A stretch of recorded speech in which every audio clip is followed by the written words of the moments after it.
Entre 1914 y 1918 apareció un nuevo y sorprendente escenario bélico que iba a revolucionar la guerra: el aire. Hubo feroces combates aéreos. Cazas contra cazas. Igual que si lo estuviera viendo. Era como una nube de moscas en el cielo, moviéndose rápido, claro. Muy rápido y bajando en picado. Había accidentes tremendos y la lista de bajas indicaba que casi todos los pilotos morían.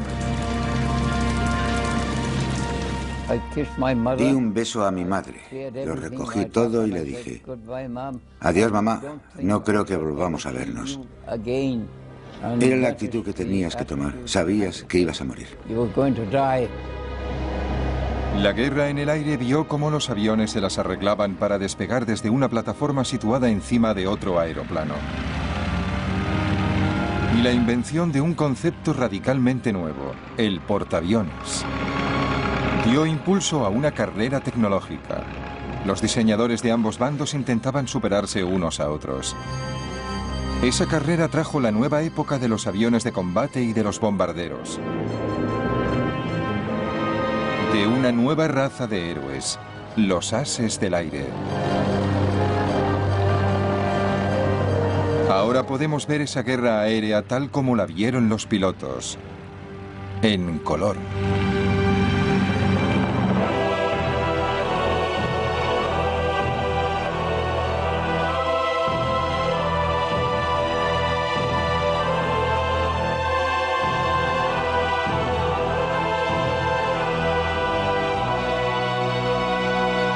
Primera Guerra Mundial en color. Sangre en el aire.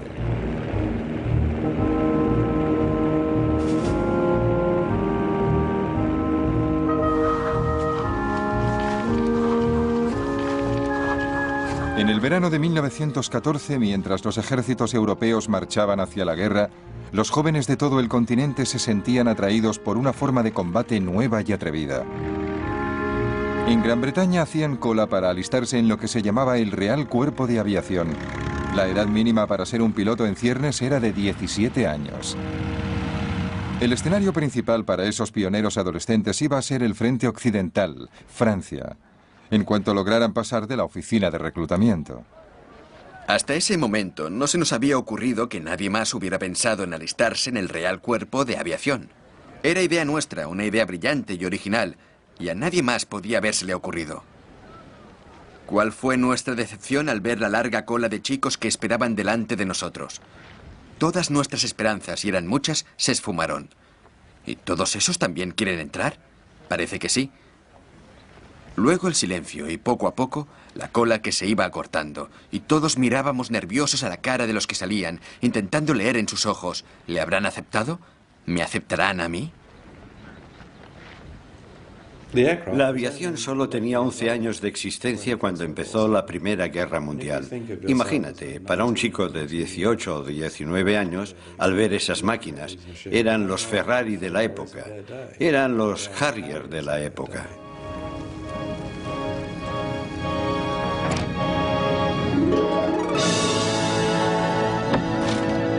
La aviación, con toda su temprana locura, acababa de nacer.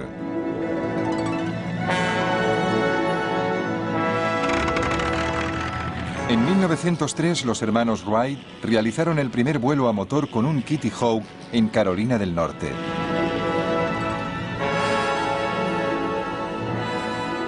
Los jefes militares empezaron a comprender que los aviones podrían ser útiles para la guerra.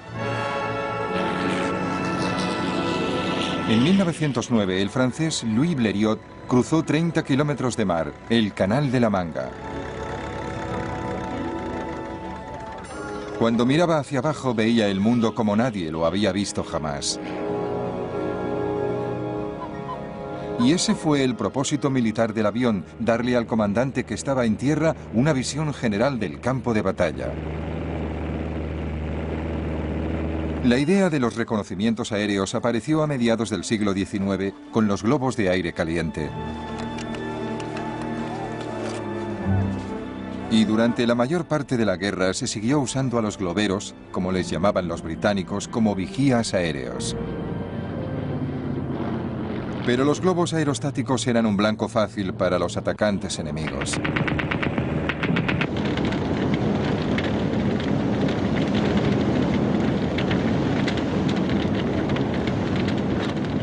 Para mayor seguridad, desde 1916 se permitió a los tripulantes de globos usar el paracaídas plegable que se había presentado en Norteamérica por primera vez hacía 30 años. Durante la Primera Guerra Mundial, a los pilotos aliados no se les permitió llevar paracaídas porque sus comandantes creían que eso podía animarles a abandonar el avión innecesariamente. Los paracaidistas fueron la clave de una nueva forma de defensa aerostática. Cuando el globero localizaba un avión enemigo, saltaba rápidamente en paracaídas. Luego, la tripulación intentaba recoger el globo antes de que se incendiara. No era una solución muy satisfactoria y los aviones más pequeños y más rápidos terminarían siendo claves para reconocimientos aéreos y usarían cámaras fotográficas para espiar en territorio enemigo. Si retratas algo, ves cosas que un observador corriente no puede ver, porque te llevas la película a casa, la revelas, la amplías, creas una imagen muy detallada y miras. Puedes ver nidos de ametralladoras, puedes ver rutas, puedes ver puestos de mando. Además de tomar fotografías, los pilotos podían transmitir por radio lo que veían al control de tierra. La única manera que tenía el enemigo de evitar que la información se filtrara o que el piloto volviera a la base con sus valiosas fotografías era abatirle. Pero en esas primeras épocas era difícil. Uno de los mayores problemas iniciales para que las armas fueran eficaces contra los aviones, ya fueran bombas, ametralladoras o cualquier otra cosa, era la cuestión del peso. Eran aviones primitivos, muy ligeros, con motores muy poco potentes. Apenas podían cargar con el piloto. Los pilotos se enfrentaban con otro obstáculo a la hora de disparar. El propulsor delantero estorbaba. La primera solución llegó en abril de 1915 de la mano del piloto francés Roland Garros. Puso cuñas de acero en las hélices propulsoras, así las balas de las ametralladoras simplemente rebotaban. Claro, no es una solución ideal, sobre todo por el peso añadido de la armadura para resistir el fuego de la ametralladora, y también porque desviaba 1 de cada 10 balas, y algunas incluso podían rebotar y dar en tu propio avión. A pesar de los peligros, Roland Garros abatió 5 aviones alemanes en 2 semanas. Sus pilotos no sabían de dónde venía el fuego, pero entonces Roland Garros se vio obligado a aterrizar en territorio alemán.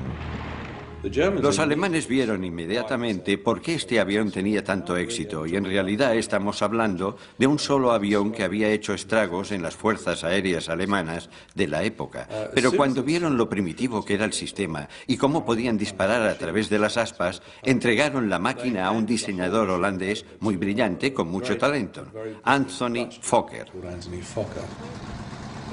Fokker resolvió el problema y revolucionó el futuro de la guerra aérea, inventando un dispositivo que sincronizaba el fuego de la ametralladora con el movimiento del propulsor, de tal forma que las balas nunca daban en la hélice.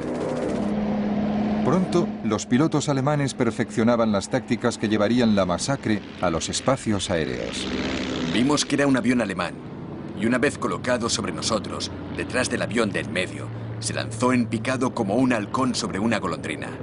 Desde luego, di gracias de volver sano y salvo de esa misión. La aviación aliada estaba indefensa. En 1915 se produjo lo que se llamó el azote de los Fokker. La vida de un piloto aliado se contaba por días.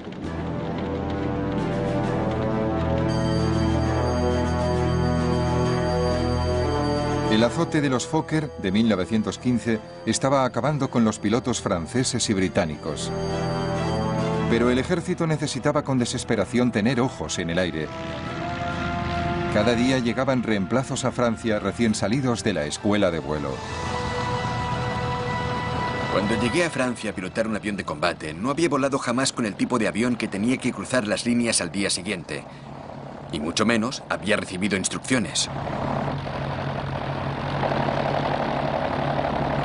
Algunos salían con apenas 5 horas de entrenamiento. Los 2 chicos con los que crucé el canal y estuve hablando en el barco habían muerto antes de que yo llegara a cruzar las líneas. Están matando a gente cada día. Mi mejor amigo estaba ahí una noche y al día siguiente, en la comida, ya no estaba. Era algo constante. Nunca tenías a nadie a tu lado. Nadie que se alegrara contigo. Nadie que se preocupara de ti si te herían. Estabas solo. Luchabas solo y morías solo. En algunos casos, los pilotos llegaban por la mañana como reemplazos y morían por la tarde sin tener tiempo ni de deshacer su petate. El comandante en jefe del Cuerpo de Aviación Real, Hugh Trenchard, ordenaba que se enviaran nuevos pilotos cada día para ocupar el lugar de los muertos a la hora de la cena. Si los pilotos no ven lugares vacíos alrededor, tienden a pensar menos en el destino de los amigos que se han ido para siempre. Están entretenidos invitando a beber a los recién llegados y haciéndoles sentir a gusto. 1915 fue un desastre continuo para los pilotos aliados. El azote de los Fokker duró 9 meses, y durante esos meses en el frente, la esperanza de vida media de un piloto británico era de solo 11 días. Esperabas que te mataran en cualquier momento. Nunca pensabas en la vida en absoluto. Solamente cumplías con tu deber. La moral estaba muy baja y se oían muchas protestas por lo inadecuado de nuestros propios aviones. Hugh Trenchard sabía que las bajas eran inevitables y que la guerra aérea, en lo que se refiere a los costes en vidas humanas, a las grandes pérdidas que había que sufrir antes de alcanzar la victoria, era igual que la guerra de trincheras. En el verano de 1916, los aliados habían recuperado el terreno en la carrera tecnológica. Sus aviones también contaban con ametralladoras delanteras y aparecieron nuevos modelos más rápidos, más ligeros y más ágiles. El Real Cuerpo de Aviación había doblado sus fuerzas de 12 a 27 escuadrones. El azote de los Fokker llegó a su fin. Para los aliados fue un alivio inmenso, porque entonces el cuerpo aéreo era más necesario que nunca.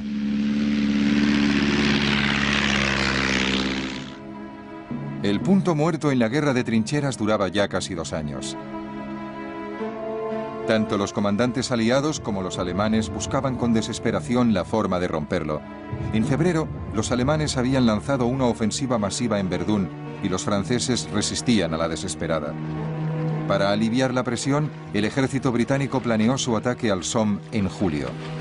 Los reconocimientos aéreos eran vitales, no solo para localizar objetivos alemanes, sino también para guiar el fuego de la artillería. Los pilotos aliados se pusieron en acción con sus nuevos aviones mejorados. Algunos se hicieron muy populares, como por ejemplo Albert Ball. Albert Ball fue una inspiración para el Real Cuerpo de Aviación porque nada era demasiado peligroso para él y en cierto modo reflejaba la imagen que tenía Trenchard de lo que debía ser el Real Cuerpo de Aviación. Gente sin miedo al peligro, gente que siempre se lanzaba al ataque, aunque eso significara la muerte. Dicen que he chocado con el suelo a 200 kilómetros por hora y que mire cómo ha quedado el tren de aterrizaje. Sí, ya lo he visto. Pero ahora ya está casi listo para volar otra vez. Fue una sensación muy extraña caer en picado. Tuve tiempo de ver cómo me había llegado la hora. Pero resulta que no llegó. Ball no representaba el futuro del Cuerpo de Aviación Real. No podía hacerlo. Confiaba en la suerte para seguir vivo. Volvía con el avión lleno de agujeros de bala. Albert Ball murió a los 21 años. Había abatido 44 aviones alemanes. Los franceses fueron los más rápidos en sacar partido de sus ases del aire. Concentrándose en las vidas de los héroes del aire, distraían al público de las masacres en las trincheras. Los pilotos de éxito eran perseguidos por la prensa y exhibidos entre la alta sociedad.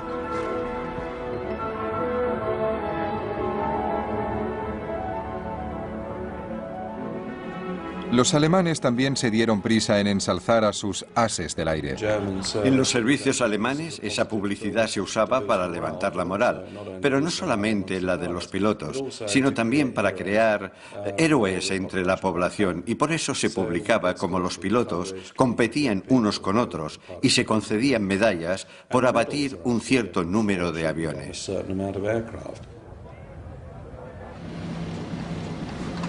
El as del aire alemán más popular era Manfred von Richthofen, el Barón Rojo. Richthofen abatió 80 aviones enemigos, más que cualquier otro piloto en la guerra. Soy un cazador. Cuando he abatido a un inglés, mi pasión por la caza queda satisfecha, por lo menos durante un cuarto de hora. Von Richthofen se convirtió en el ídolo de una visión romántica de la guerra aérea. Caballeros con brillantes armaduras voladoras enfrentándose en combate singular.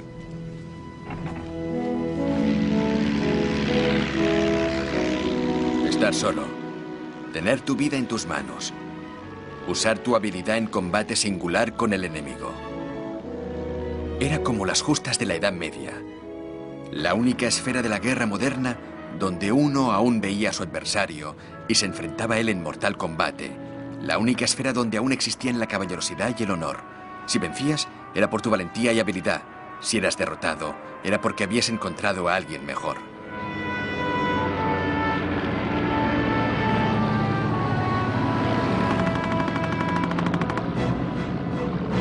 Pero mamá, no se pueden imponer desde la simple tierra las normas para la gente que patrulla por el aire. Allí eres alguien distinto. Yo diría que no eres un hombre. Yo por lo menos no lo soy.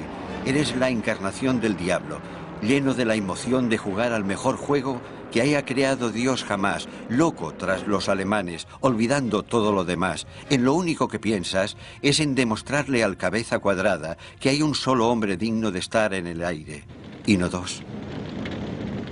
En una zona de combate, cuando las balas silban a tu alrededor y estás envuelto en humo negro, te conviertes en otra persona. No eres humano, por decirlo de alguna manera. En cierto modo, dejas de ser humano. Eres una máquina de guerra y cumples con tu misión. En abril de 1917, los alemanes volvían a adelantarse en la disputada carrera armamentística. Su ventaja era en parte táctica. Empezaron a actuar en escuadrones de 14 aviones llamados Jastas y enviaban 3 o 4 Jastas hacia el frente de una vez. Estos grupos masivos recibían el apodo de circos volantes. Las Jastas llevaron a las primeras grandes escenas de duelos entre escuadrones y no entre individuales, los famosos días de los combates en grupo. Los escuadrones británicos y aliados se enfrentaban a los circos alemanes en el aire, sobre las trincheras, y luchaban hasta la muerte, muchas veces ante la sorpresa de la infantería que les veía desde abajo.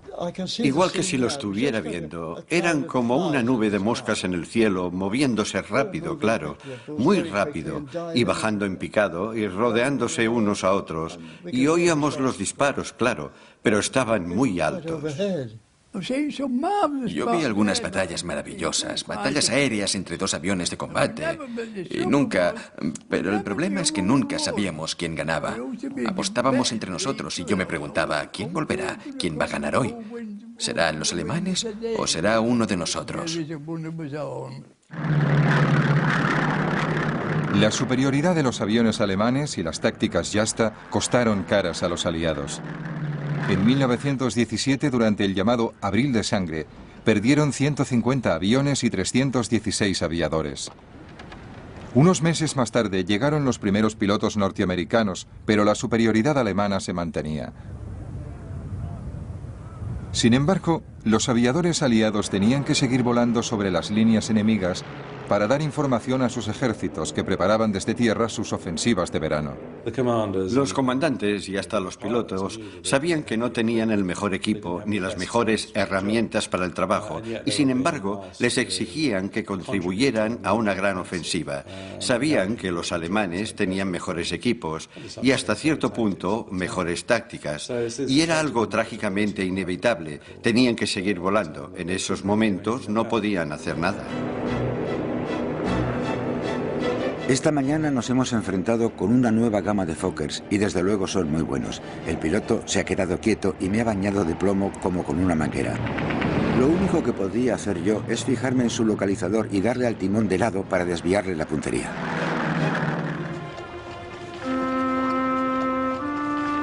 Pero aunque las bajas durante toda la guerra fueron muy altas, los pilotos británicos sabían que eran solo una pequeña fracción de las bajas en tierra, que iban subiendo.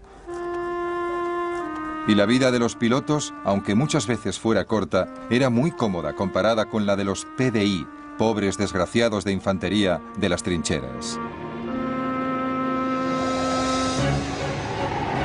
Cuando volábamos a casi 5.000 metros, sentías como una gran exaltación, como si gritaras: «Soy el rey del castillo». Estabas ahí arriba y la guerra no te afectaba. Yo estuve en la infantería y siempre íbamos sucios, piojosos y muchas veces muertos de hambre, mientras que en el cuerpo aéreo vives como un señor.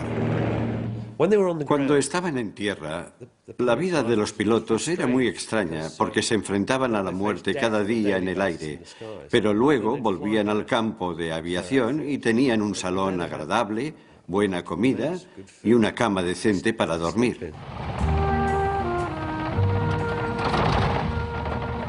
Es una maravilla volver de la patrulla por las noches pensando que has terminado por hoy con el brillante crepúsculo por poniente y el levante oscuro y misterioso.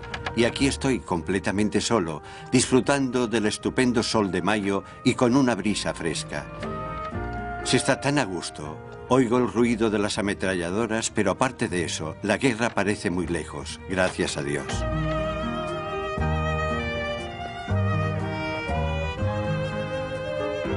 Hemos puesto un entoldado y comemos al aire libre, en un bosque. Se está mejor aquí cuando hace tanto calor como estos días. Aunque nos podría alcanzar el fuego de los cañones, ahora mismo no se nota que hay guerra. Estoy sentado en un bosque a la sombra y lo único que se oye son las ametralladoras que disparan a lo lejos y el gramófono del salón.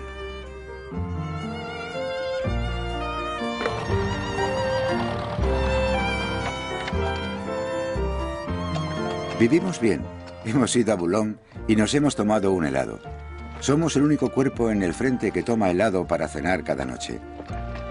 En plena vida, estamos cerca de la muerte. Y tan cerca de la muerte también conseguimos pasarlo en grande. Cócteles del Bronx, brochetas de higadillos de pollo, champán, helado de fresa y coñac Napoleón.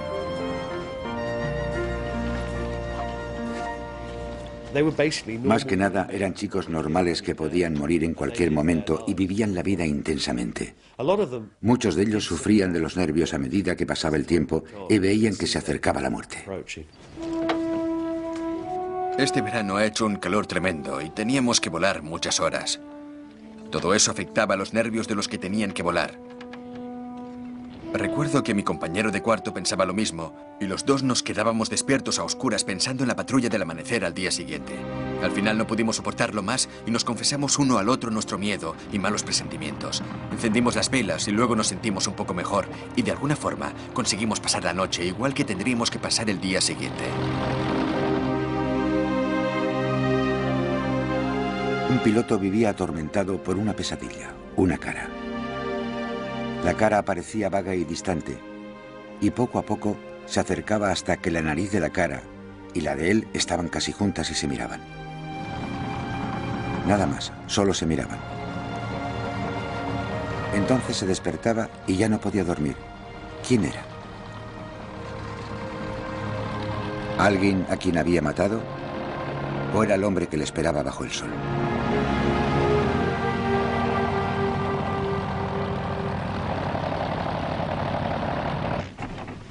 Ni siquiera el varón rojo, que parecía invencible, era inmune a la muerte, aunque no le afectara el miedo. La muerte era una perspectiva casi agradable, por lo visto.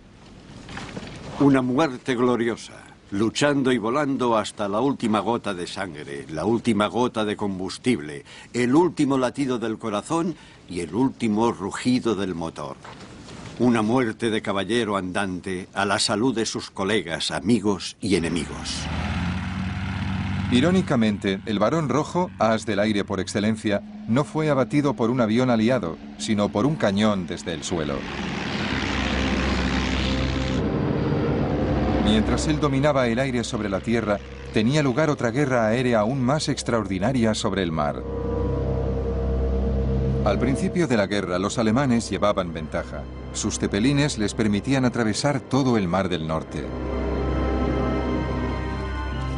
Los británicos contraatacaron con su propia nave, el Vigía submarino. Podía volar a casi 80 kilómetros por hora y, como el Zeppelin, se usaba principalmente para misiones de reconocimiento. Gran Bretaña sufría los ataques de los submarinos. Había que localizarlos.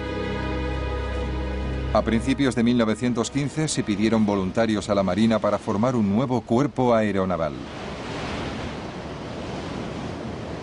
Llegó un mensaje a todos los barcos y cruceros de combate de la flota diciendo que cada capitán tenía que recomendar a un joven oficial de unos 18, 19, 20 años para un servicio especial. Cuando llegamos al almirantazgo, nos acompañaron al despacho del primer almirante del mar, Lord Fisher, que nos recibió diciendo: caballeros, ustedes van a volar y dentro de un año seguramente estarán muertos o puede que consigan la Cruz de la Reina Victoria. Pero se les ha seleccionado para iniciar un nuevo servicio aéreo que contrarrestará la amenaza de los submarinos que sufrimos en esta guerra. Si no quieren volar, vengan a decírmelo antes de 48 horas. Pocos dudaron en alistarse para volar muy alto. Pilotar un avión en un día hermoso era un auténtico placer. Sentías que el cielo era todo tuyo. Podías ir donde quisieras dentro del alcance del barco. Volar a la altura que quisieras, a la velocidad que quisieras.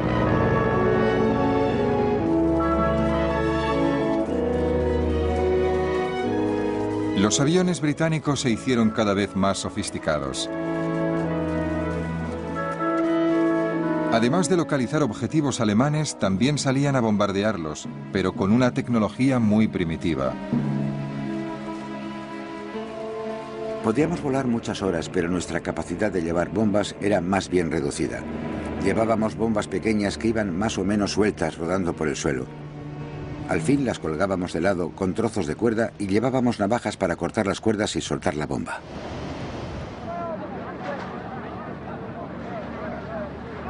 Los globos aerostáticos, por elegantes que fueran, no eran precisamente eficaces.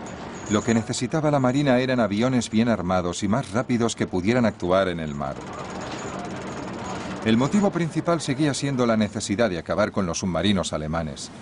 En 1915 Alemania había declarado la guerra submarina sin restricciones y atacaba sin previo aviso a cualquier barco mercante que se dirigiera hacia Gran Bretaña. Ya habían hundido cientos de barcos. Una grave amenaza para Gran Bretaña que dependía del comercio para sobrevivir. Aunque los submarinos atacaban desde debajo del agua, tenía que pasar la mayor parte del tiempo en la superficie. La mejor manera de localizarlos era con aviones, que también podían servir para hundirlos. Pero para conseguir que esos aviones primitivos y de poco alcance cubrieran grandes extensiones de océano, había que superar una serie de grandes retos tecnológicos. La mayor contribución del servicio aéreo de la Armada Real fue ser pionera en el uso de aviones en el mar. Al principio de la guerra, los aviones eran hidroaviones. Esos aviones llevaban flotadores de madera atados a las ruedas para poder despegar y aterrizar sobre el agua. Pero levantar esos hidroaviones en el aire era un trabajo muy pesado. Para colocar el hidroavión en la superficie del mar, había que detener el barco y usar una grúa para depositarlo en el agua. Era un sistema complicado, una pérdida de tiempo y de energías. Para despegar de la superficie del mar se gastaba mucho combustible. Los flotadores eran pesados y reducían mucho la velocidad del avión. Y luego, para volver a subir el avión a bordo, había que repetirlo todo a la inversa. Aterrizar con el avión en el mar, detener el barco y levantar el avión hasta cubierta. Era una imagen sorprendente.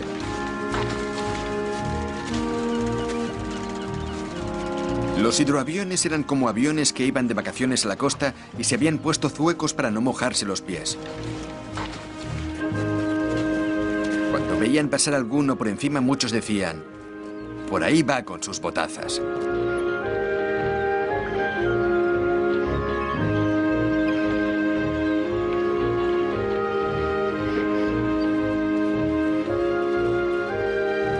Todas las naciones en guerra se desesperaban buscando la forma de trasladar los aviones.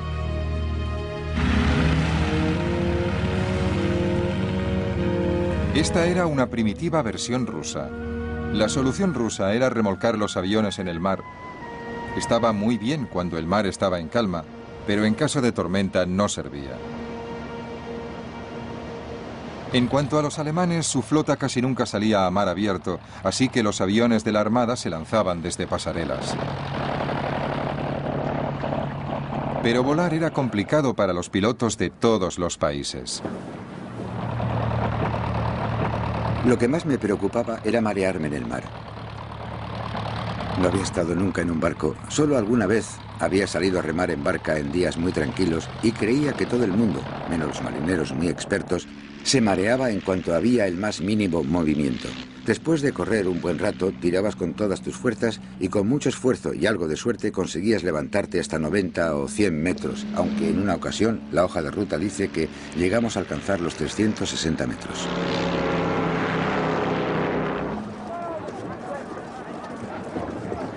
El primer avión marino británico producido en grandes series fue el Short. No era solo un avión de vigilancia, también podía ir armado con bombas. Eso añadía peso y los pilotos no siempre conseguían despegar. El mar estaba tan calmado como una balsa de aceite. ¿Pero os creéis que la máquina despegó? Y un pimiento. Estuve 20 minutos luchando sobre la superficie como un pato herido, hasta que el agua del radiador empezó a hervir y la carlinga se puso como una sauna. Esos aviones primitivos no podían despegar a no ser que el mar estuviera muy tranquilo. Solo podían despegar y ser repescados cuando el mar estaba absolutamente llano. Y claro, eso en el Mar del Norte pasa muy pocas veces. Otra respuesta a la amenaza de los submarinos fue construir aviones con un alcance mucho más largo, que podían despegar desde un puerto tranquilo, y así nació el barco volador. En 1917 un barco volador hundió su primer submarino, pero sus pilotos no tenían apoyo. Personalmente, considero que las batallas de barcos volantes eran mucho más desesperadas que las que se libraban en el frente francés. Lo digo porque, además de los riesgos habituales del combate, había que hacer un largo viaje sobre un mar desierto antes y después de la lucha. El Mar del Norte es muy peligroso. La niebla, las marejadas, las nubes bajas son más habituales que los días buenos. Siempre sabías que si te fallaba el motor o tenías cualquier problema tonto, era casi seguro que te ibas a ahogar, con muy pocas probabilidades de que te rescataran.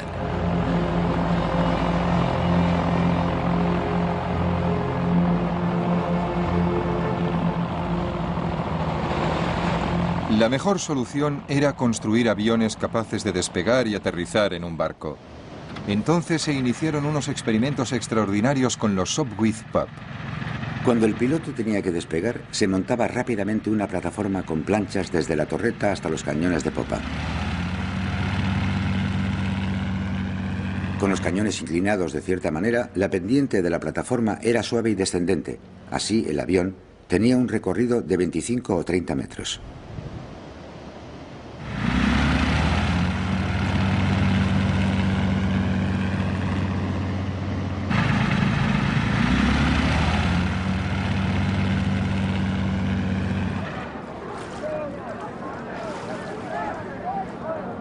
Era muy arriesgado. Si el piloto no lograba la velocidad suficiente para despegar, se estrellaba contra el agua. Pero aunque hubiera calculado bien, pasaría a menos de 1 metro de las olas. Era una operación más que arriesgada, y me encantaba ver a esos pilotos. Les admiraba por su valor y por su habilidad.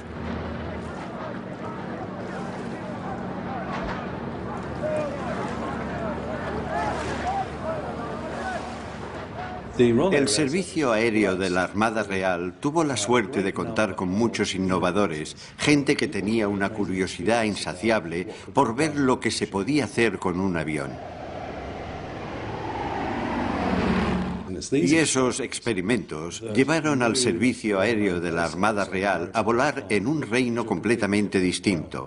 El resultado inevitable de esos experimentos fue el desarrollo del portaaviones.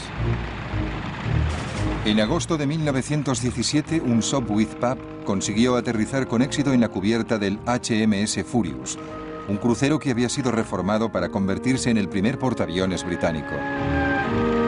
Lo primero que tuvimos que hacer es aprender a despegar del puente frontal y aterrizar de nuevo. Recuerdo que el capitán decía, es lo mismo que si os pusierais una pistola en la cabeza. Tenéis que sincronizar la velocidad del barco con la velocidad del avión, y es muy difícil.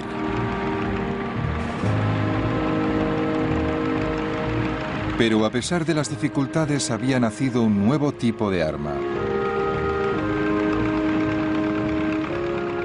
A principios de 1918 se lanzó el primer ataque de un portaaviones desde HMS Furious. Sus aviones, que despegaron sobre la cubierta, bombardearon y destruyeron los cepelines alemanes en Torvin. Se trató de un hecho pionero en la historia del arma naval. El portaaviones alcanzó la mayoría de edad en esa batalla.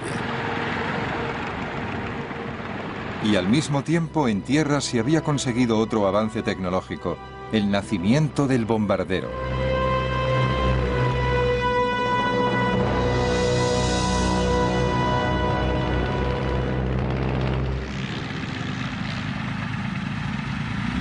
En el verano de 1917, los pilotos aliados en el frente occidental habían vuelto a ponerse a la altura de la tecnología alemana. Ambos bandos empezaron a prestar más atención que nunca a un nuevo fenómeno. Desde el comienzo del conflicto, los aviones se habían usado para bombardear solo esporádicamente. Sin embargo, ahora muchos aviones antiguos de reconocimiento empezaron a ser transformados en bombarderos. Se les adaptaron unas fijaciones especiales para las bombas, y en 1917 eran de uso habitual entre los aliados. Venían en una caja media docena de bombas envueltas en algodón en rama. No teníamos instrucciones, así que cogíamos las bombas, las desenroscábamos y cuando queríamos un detonador yo decía, Charlie, pásame un detonador. Practicaba el lanzamiento de bombas de día y de noche, hiciera el tiempo que hiciera, con viento, desde cualquier altura hasta 750 metros. En el centro del aeródromo había un círculo grande pintado con tiza y el ejercicio se daba por bueno si la bomba caía dentro del círculo. Las bombas se usaban para estorbar los movimientos de las tropas enemigas. Siempre intentaban atacar puentes, vías de ferrocarril, estaciones, empalmes de vías de tren, cualquier cosa que impidiera moverse al enemigo.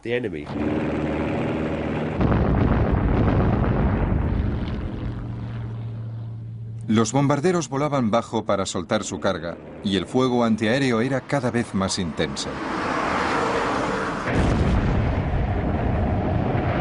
Los británicos lo llamaban Archie.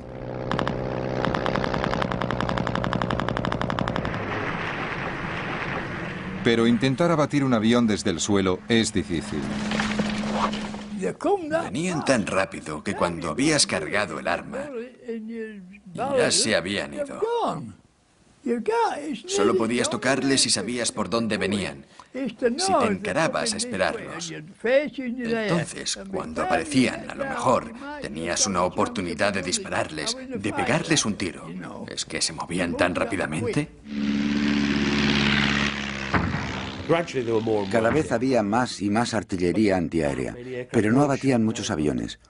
Era más bien un intento disuasorio, y es un buen indicador de la valentía de un piloto, porque se reían de Archie.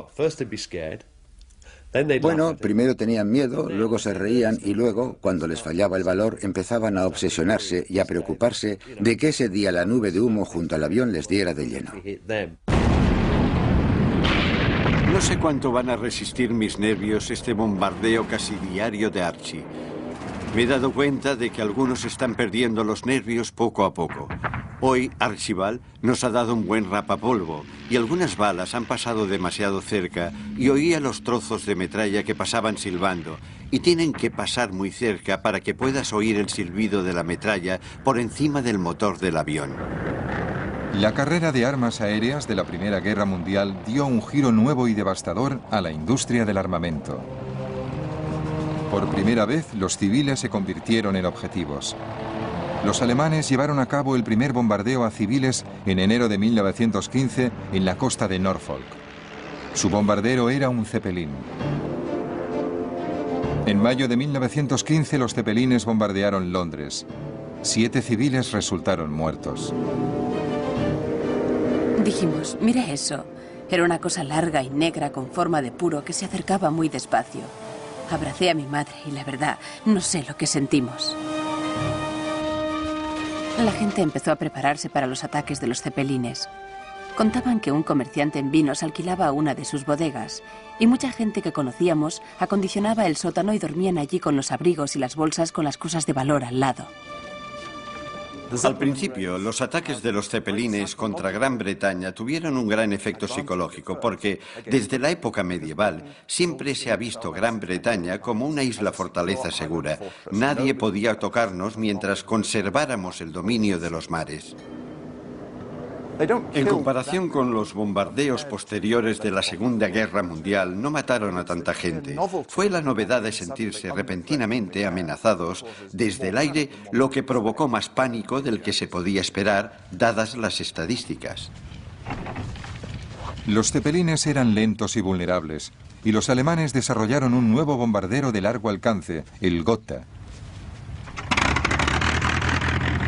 En el verano de 1917, escuadrones de Gothas salieron de Ostende, en Bélgica, para atacar Inglaterra. Pude distinguir muchos aviones enormes en formación volando hacia el este. Me lancé en picado sobre el último y le solté todo un cargador a poca distancia. Tuve la satisfacción de ver cómo las balas le daban en todo el fuselaje y las alas, pero aparte de hacerle bajar un poco el morro, no tuvieron el efecto que deseaba. Me llevé una gran decepción.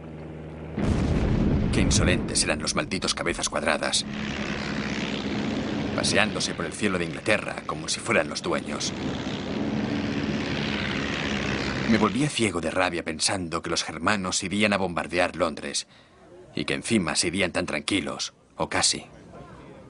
Los alemanes volaban adrede sobre Londres en esos bombarderos pintados de blanco en pleno día para demostrar que podían hacerlo y que eran invulnerables para los aviones de combate británicos. Eso tuvo un impacto inicial significativo, como los cepelines. También crearon mucho pánico al principio por la novedad de los bombardeos. En el ataque a Londres murieron 162 personas. Para calmar a la nación, un escuadrón de ataque volvió rápidamente desde el frente occidental para procurar cobertura aérea a la capital. El general sudafricano Jan Smuts debía diseñar una nueva estrategia de defensa en el frente interno. Introdujo una serie de sistemas de aviso. Cohetes explosivos llamados petardos, silbatos de la policía y carteles, y también nuevas armas antiaéreas. Las defensas resultaron eficaces, así que los alemanes pasaron a los ataques nocturnos. La pobre Mary es muy nerviosa, así que la escondimos en el pasillo del primer piso, en un lugar muy seguro, y luego Phyllis y yo nos escapamos a la ventana del tejado. Nunca había visto nada igual. El cielo parecía lleno de bombas. Luego se sintió un silencio de muerte, espantoso después de tanto ruido. Y luego, viniendo del este, oímos los motores de los aviones. Por poco nos matamos intentando verlos, pero con la niebla no veíamos nada.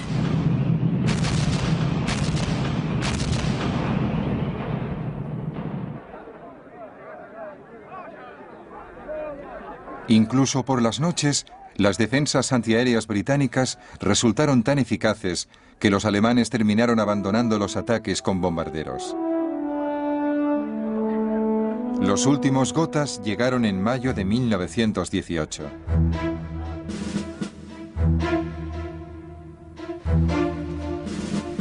Los británicos también habían desarrollado sus propios bombarderos como el Handley Page, que tenía autonomía para atacar objetivos en Alemania.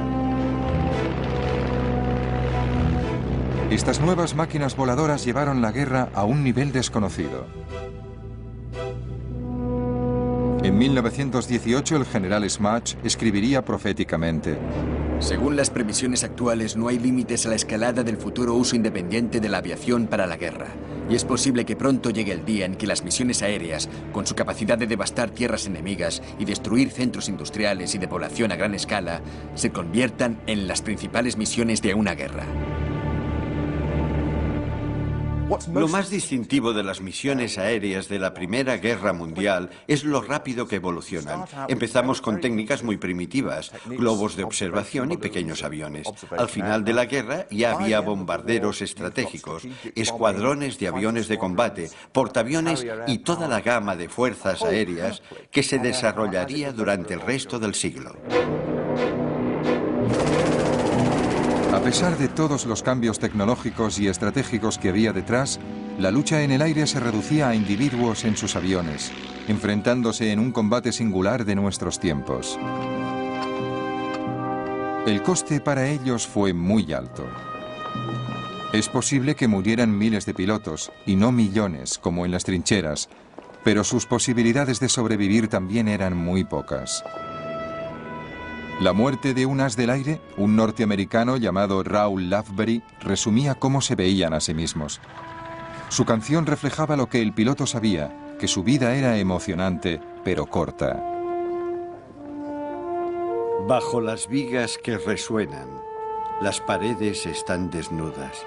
Se oyen los ecos de unas risas. Los muertos están ahí. Sostened firmes la copa. El mundo es una mentira. A la salud de los muertos y viva el próximo que muera.